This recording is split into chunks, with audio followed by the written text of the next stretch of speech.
Welcome to The Introvert Sisters, the podcast by introverts for introverts, hosted by Sharon and Lisa, two INFJs with a lot to say.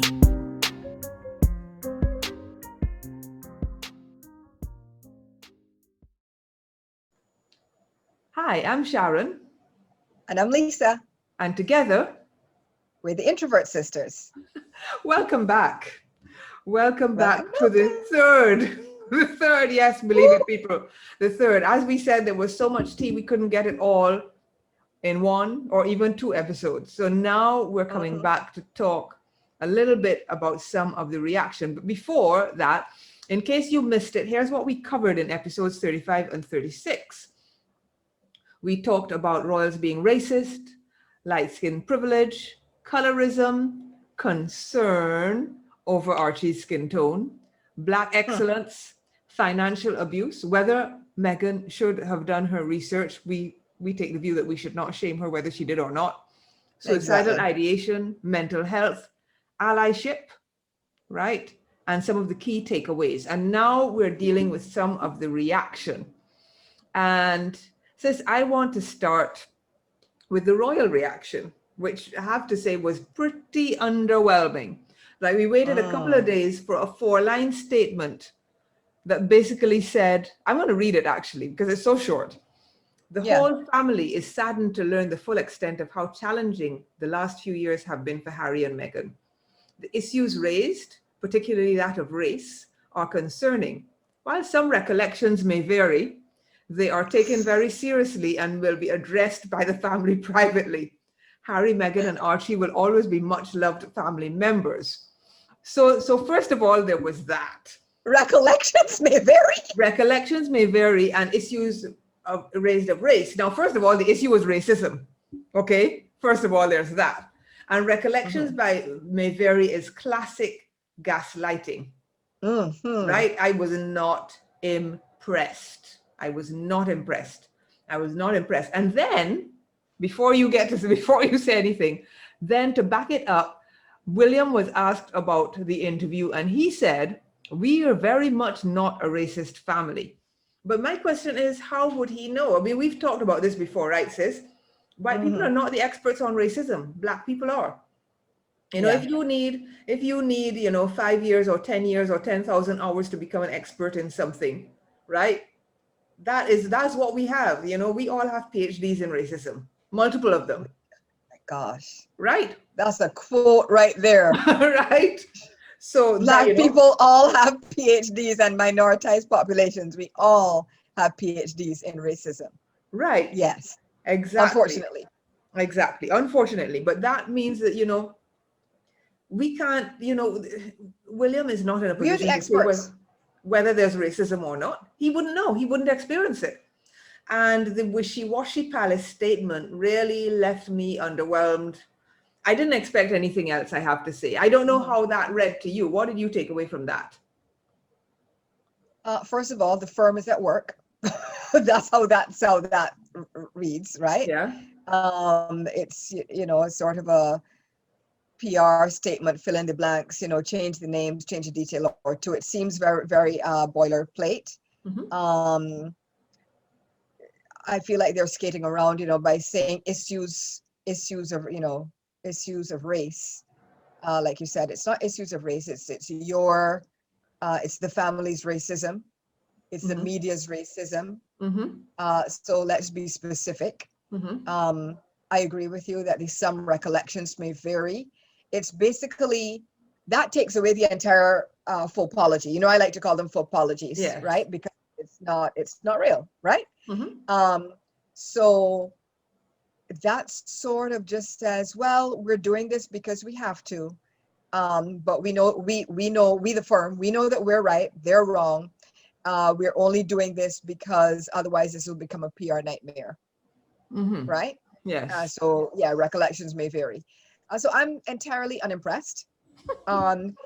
William to say, even his whole sentence structure, I'm like, was he asked this on the fly? We're very much not a racist family. It sounds like somebody like speaking ESL. Like, I don't understand. Like, what? Somebody must have said, "Are we a racist? Are you is the royal family racist?" And he probably said, "We're very much not a racist family." That's how that conversation probably went. It's like, what does that even mean? And again, let us go back to what the British Empire, I'm right, rolling my was eyes founded now. Yes. upon.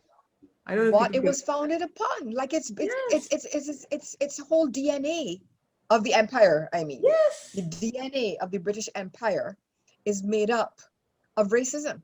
It's founded on Racism and greed and pillaging. it was founded on the premise that black and brown people were of lesser account, and it was okay to go in and destroy their civilizations and take away their wealth and subjugate them.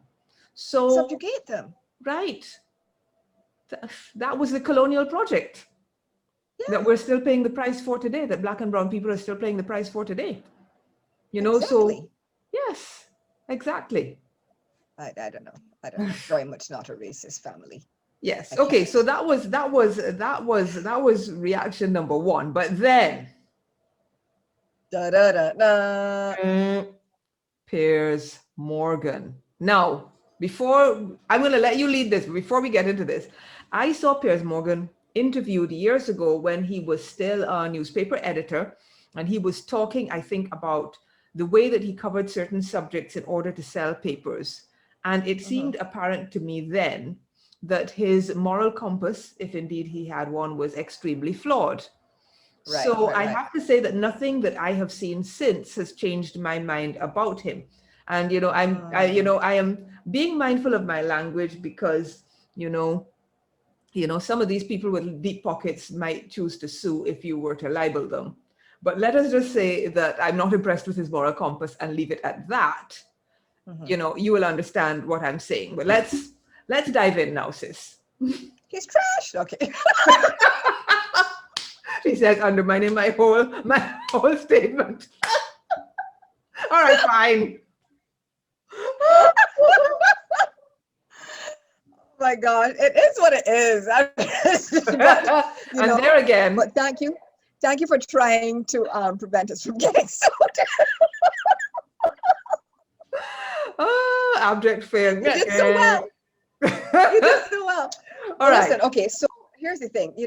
A lot of what we discussed, some of what we discussed in the previous two episodes, we talked about narcissistic abuse. We talked about Darvo, deny, attack, reverse, victim and offender. We talked about all those things. And we also need to talk about how men react, how certain kinds of men react when they perceive themselves to have been rejected by an object of their desire. Yes. So what had happened was that years ago, actually, as it turns out, the night before Meghan met Harry. Meghan met Harry. Meghan met Harry, sorry. Right? The night before, it had to be said. The night before that, apparently, Meghan and Piers Morgan went out for drinks. He never, I think, actually couched it as a date. It probably just was drinks. Yeah. I have a suspicion that he was the person that invited her, and she's like, okay, yeah, fine. Yeah, fine. Right? Yeah. He went, but he is who he is. He probably, as you so delicately phrased, his moral compass is, not necessarily set in the right direction. And so, his personality probably showed itself, and she probably thought, oh, there's no way I ever want to be near this human being again, right? And so they had a couple of drinks, and then, in his words, she ghosted him thereafter, and he never heard from her again. Right? And so from that moment, he has felt rejected, he has felt angry, and he's been on a campaign against her from then. Yeah. Right? Yeah. And it's based on him thinking it's all these men who think that they have a right to women's time and energy and their personhood. Yes. And that is somehow their right as males, as being, it's male privilege. I don't know what else to call it. Yes. Right? And so anyway, so he has been, since that time when he quote unquote felt rejected. He's reacted like any narcissist would, and he went on a rampage to ruin her reputation. Okay, fine. Fast forward now to the interview happens. Yes. And so he just continues along the same path, right? Yeah. And he basically said that he did not believe any of Meghan's comments to Oprah, right? And he said, to somebody that I think interviewed him, right? Trisha Goddard, right? I said, if you tried to invent a show that had all of this, you'd reject it as being outlandish, and you'd call it, and Susanna Reid said, well, you'd call it The Crown, right? Trisha took aim at Piers and said, I wouldn't. The name of the show would be Bullying, Piers, and I'm afraid you're the star, right? Yeah. Piers then, sort of lashed back and said, is it not Meghan Markle who drove out the female staff with her bullying and so on and so forth? And Trisha said, well, Piers, I'm listening to you and I'm saddened.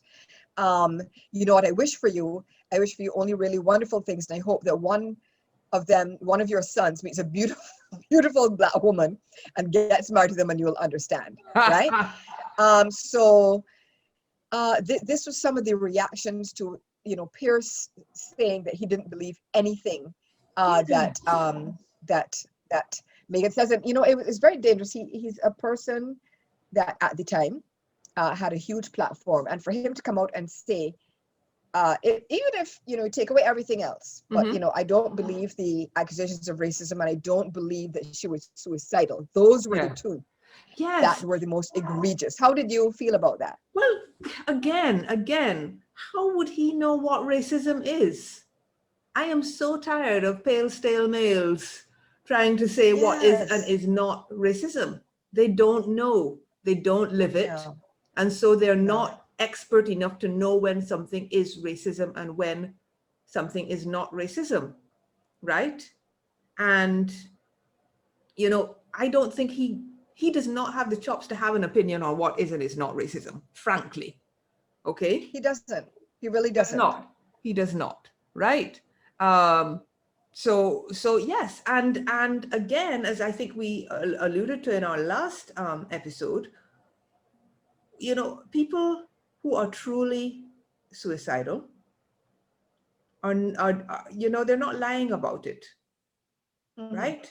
They're not lying about it. I mean, she doesn't have to do this for the attention. She already has attention. She's in the papers all the time. Gets media coverage. People are giving her more coverage than she would even want, right? Yes. So, I don't buy that. I thought that was just, gaslighting and misogynoir in the highest order, and absolutely. It made me for him, of all people. I had no respect for him before. Okay, had I had any, I would have lost the rest of it. All right. Okay. Yes. Sorry. Okay. So yes, I think as Trisha said, right, it only takes one straw to break the camel's back. And what gets me is why everybody else is such an expert about racism against Black people. I'm sorry, Piers, you don't get to call out what is and isn't racism about Black people. So again, that's the same criticism that I had of William's statement, right? Is that neither of those men knows what racism really is. They have not experienced it. They are in the ultimate privileged position. I mean, you can't really get a lot more privilege than William unless you are Prince Charles or the Queen. Okay. Yeah. Right. Yeah. And Piers Morgan, by virtue of his platform and his celebrity, same thing. Okay. And it's interesting actually that people are covering it like he was racist and he lost his job, but he walked out rather than have to face the consequences. And he's still going to have a platform. He's still going to be out there spouting that BS, and and there are people who are going to believe him, and that's the dangerous thing about the people who are spouting this kind of narrative. Okay. It is so damaging. It is so hurtful. It is damaging. And it's hurtful for anybody who identifies with the issues raised in the interview. Well, that's what really strikes me, is that taking the, if you can, set the racism thing aside for a second, but for him of all people, one, because he is a media personality, right? He has a huge platform. He was one of the people that helped drive Meghan to feel suicidal. Yeah. He was, so for him of all people to now come and say that he doesn't believe any of it, no, it's ridiculous. And yes, I see, why you say what you do about his moral compass. It seems to be entirely missing, right? Yeah. Anyway, so as you kind of suggested, he did end up losing his job, and how that came about is because on his own show, Good Morning Britain. Now I've forgotten the name of his co-host. It's the weatherman. Yes, so have I. Yeah, it's fine. We'll drop a link to the whole shenanigans in the show notes. But basically, the weatherman on GMB is mixed race as well, and essentially was calling Piers out and said, you seem to spend a lot of time talking about this woman, and a lot of time sort of trashing her reputation. She has not said one thing about you, but you have all this stuff to say about her. Yeah. And basically, could it be because she rejected you? Ooh, I think that's where Piers, when he walked out, and what an example of white male privilege, exactly. Right? And the number of people that he has called snowflakes and all this sort of stuff, he loves to bandy about, do a lot of the name calling. Yeah. And the minute somebody pushed back at him and said, but hold on a second, this is what's actually going on. He can't even sit with it for 2 minutes. No, you had to walk out. Gets up and storms off like a 2-year-old, throws the passy out of the pram entirely. Yes. Right?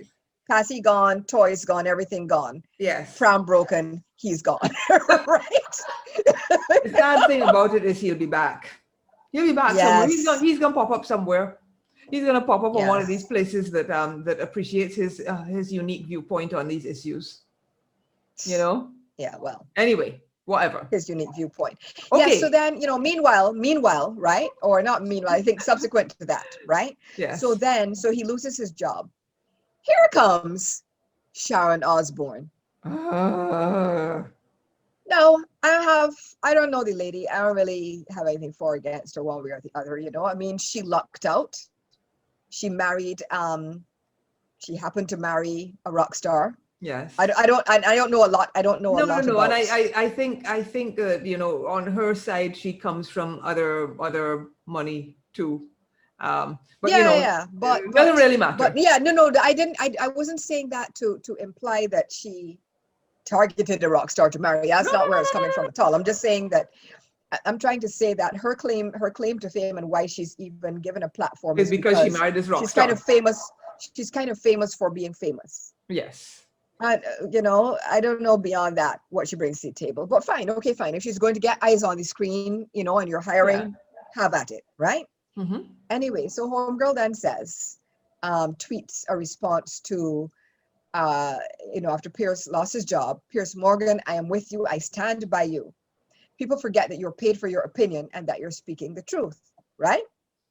And so, and she, she's on a, that was on her Twitter, but she is a co-host of a talk show, right? Which I think is called The Talk. I think it's called The Talk. Is it called The Talk? It's called The Talk.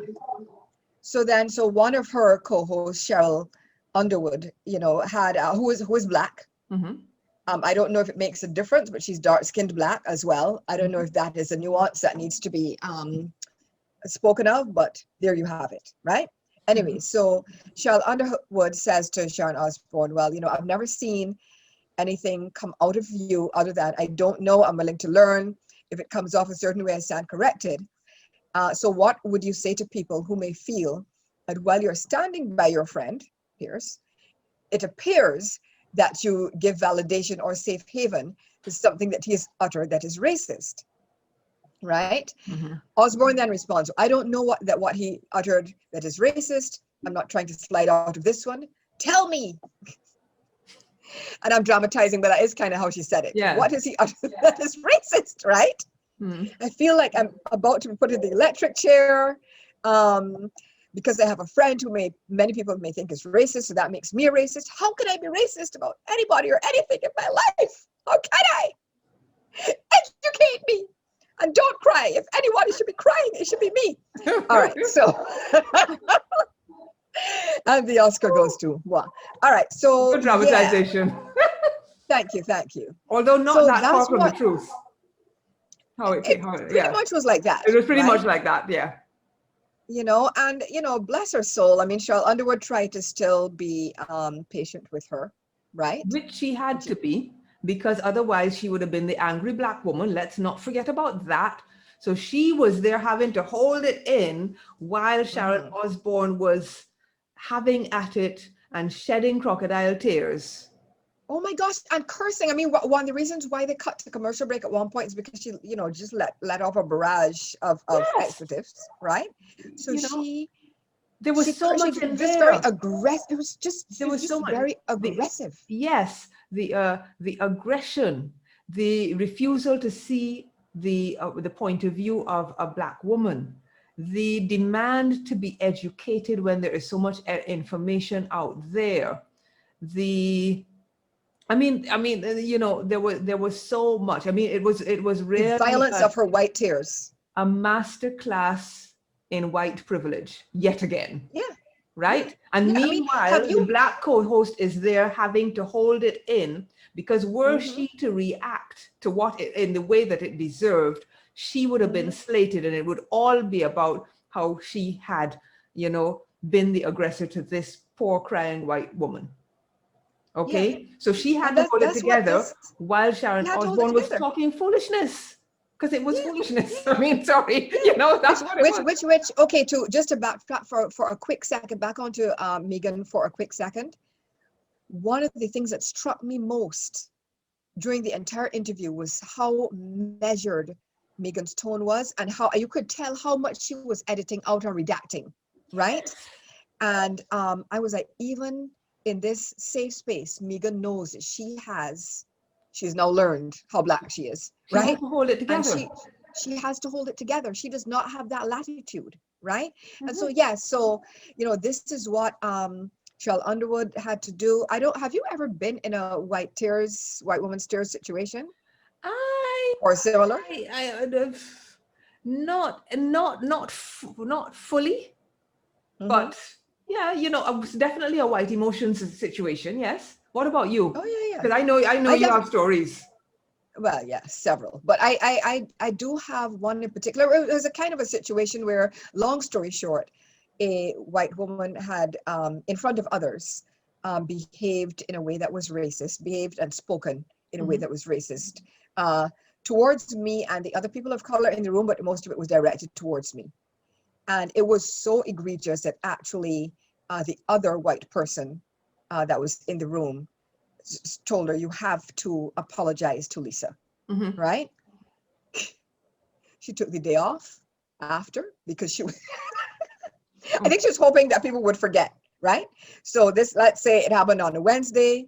She took the Thursday off. The person took the Thursday off, came back to work on Friday looking appropriately frail and trying to avoid me. Somebody said to her, again, you have to go and apologize to Lisa. So she reluctantly sets up a meeting. The meeting turns into how I don't know how you could ever think. The thing is there is a playbook. I don't know how you or anybody could ever think that I'm racist. It's Darvo, back to Darvo. It's Darvo. I'm the last person to ever be racist, and I'm a woman, so I understand I've had those conversations with people, not necessarily with the tears, but definitely the conversation. Yeah, because I experienced the tears because I was there looking at this person, right? But the tears are an escalation. The tears are a weapon. When the tears come out, you are sunk.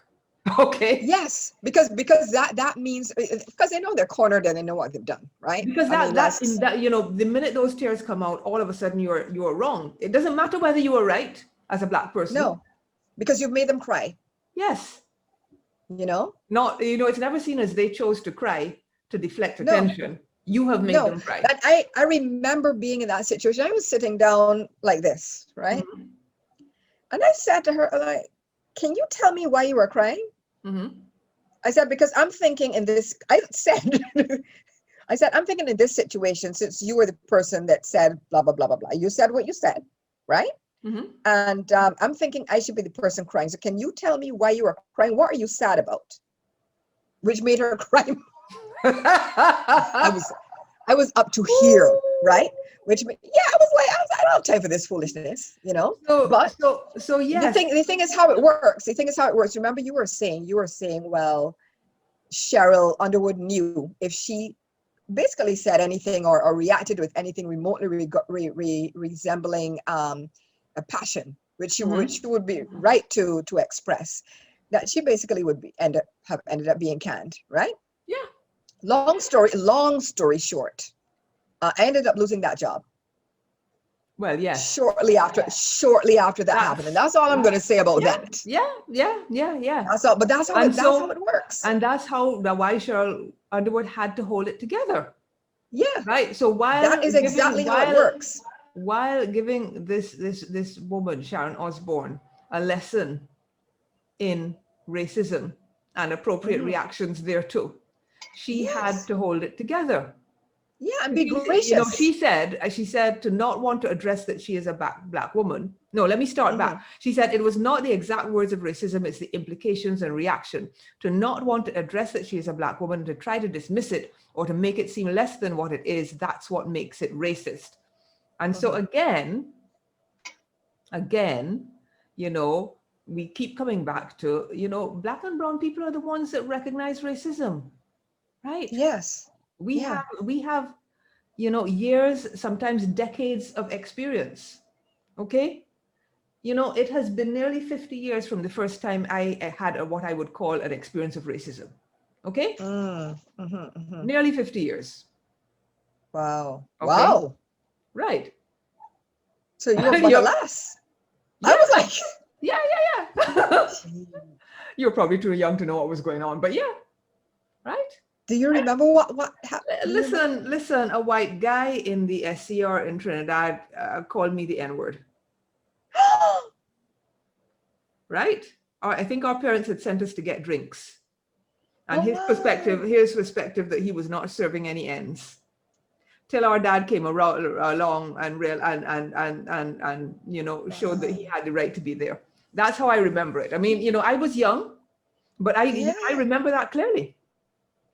Okay.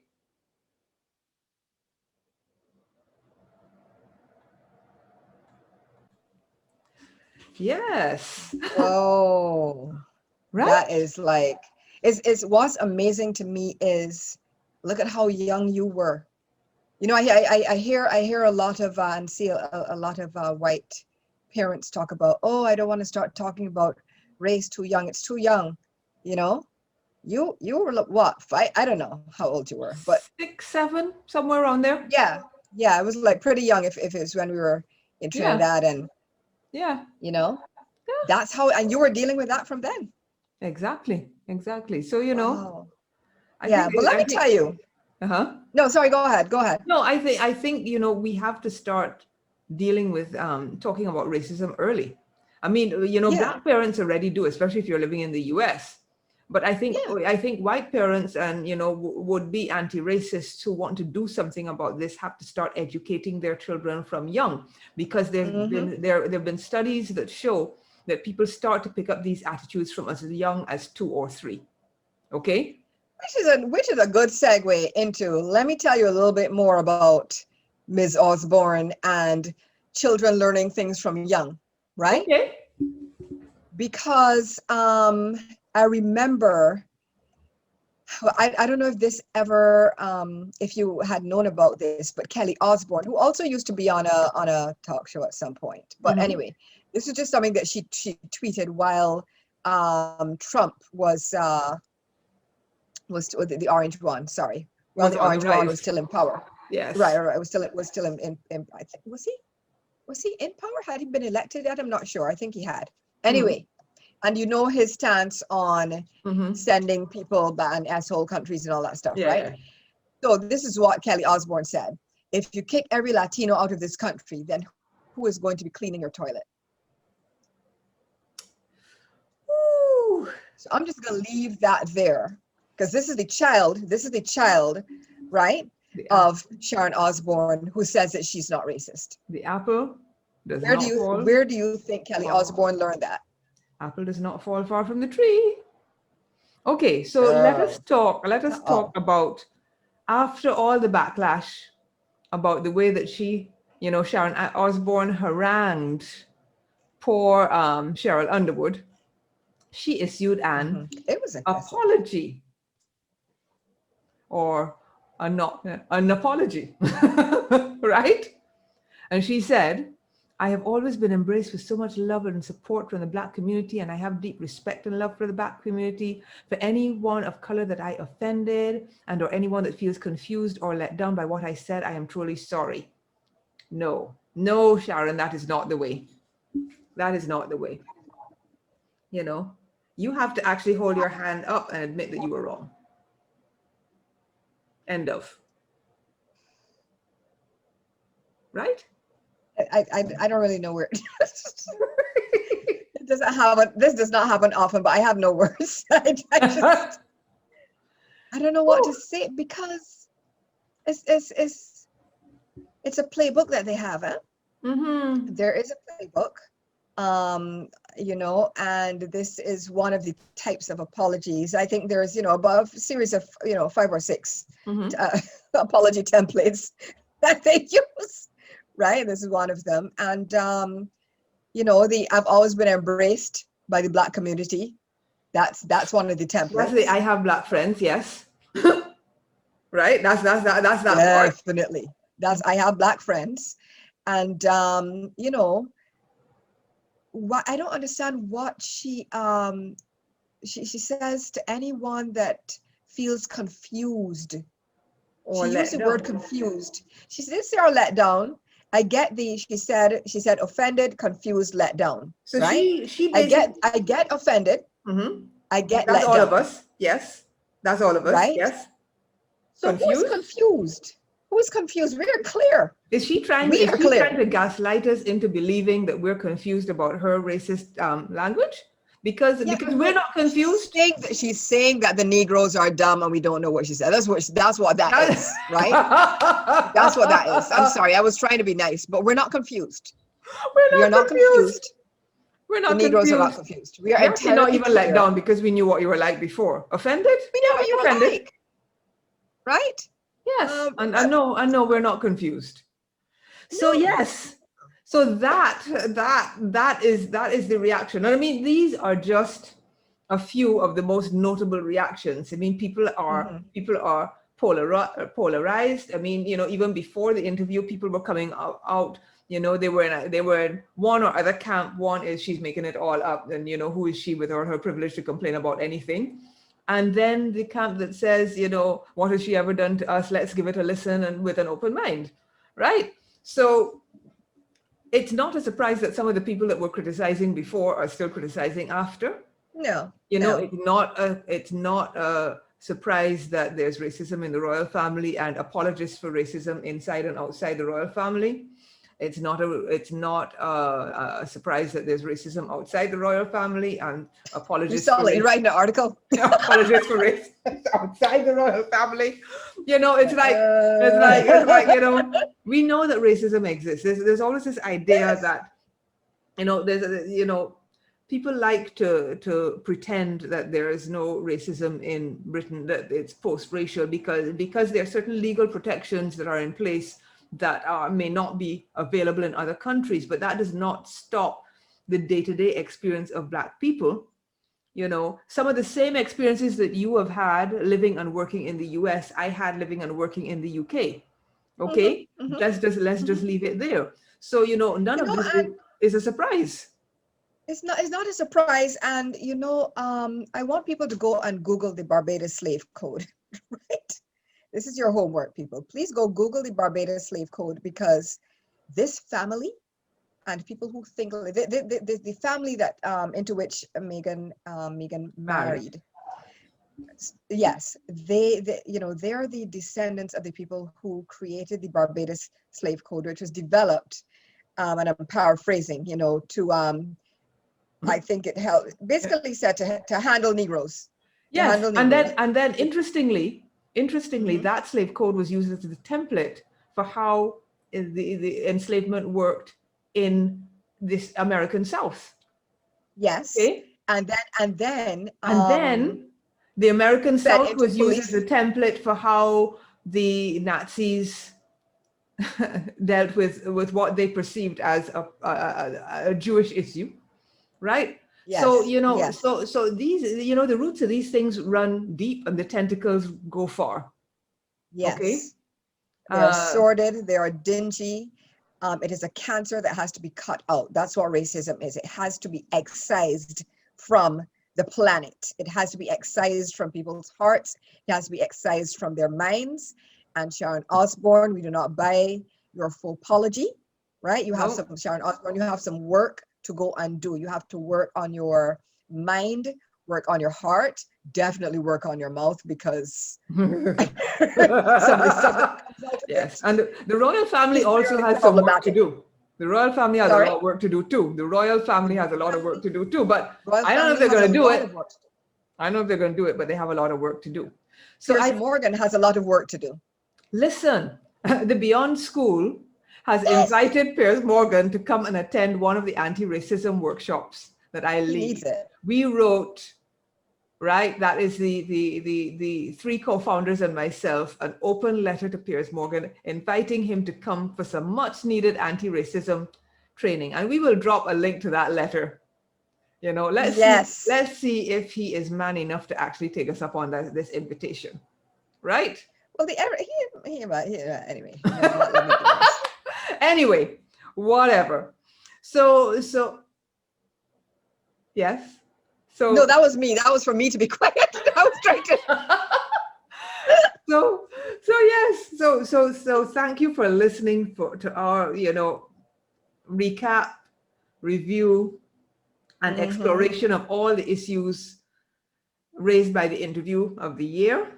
I hope you're still, I hope you're still with us. I know this is 3 episodes in and it's a lot.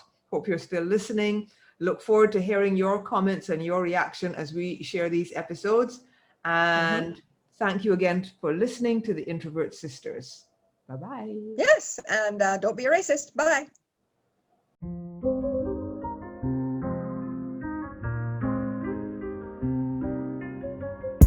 You've been listening to the Introvert Sisters. Loved what you heard? You can catch all our episodes on Apple Podcasts, Spotify, SoundCloud, and all other major platforms. Subscribe, rate, and write a review. Find us online at theintrovertsisters.com and follow us on Instagram and Facebook at The Introvert Sisters. See you next time. Peace.